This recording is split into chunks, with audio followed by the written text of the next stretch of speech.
In the 5th century, Hanno the navigator, who lived in Punic Carthage, was asked by the Carthaginians if he could sail beyond the Pillars of Heracles. In this journey, he used 30,000 men and women, 65 ships, and some food so they could get through the long journey. And as his journey went along, Hanno famously wrote the Peripulus.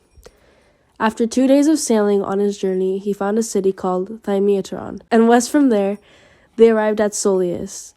And there they dedicated a temple to Poseidon, god of the sea, so they could have a safe voyage. After that, they sailed for half a day east and reached a lake that wasn't far from the sea, and the lake was covered in reeds from which animals were eating from.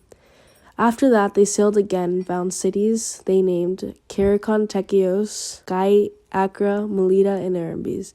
After they found all the cities, they reached a lake called Lixos, a river flowing from Libya, and they found a tribe called the Lixites by the river pasturing their cattle. They stayed with the Lixites and eventually became friends with them.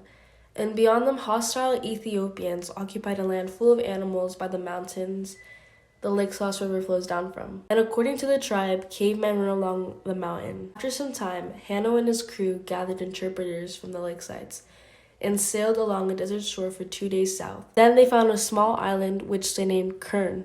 And they calculated from this journey that this island lays opposite of Carthage. Then leaving Kern, they crossed a river and found 3 small islands, but savages in animal skin drove them away. And from there they arrived at a large lake full of hippos and crocodiles. Leaving the lake, they went back to Kern.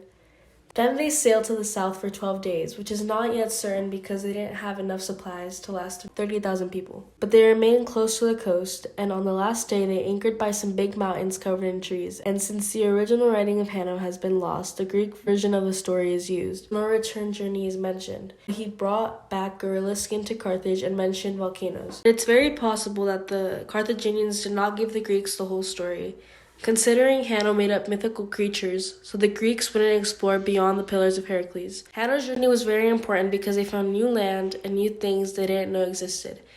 And people around that time didn't have maps or GPS systems to tell them where they were at.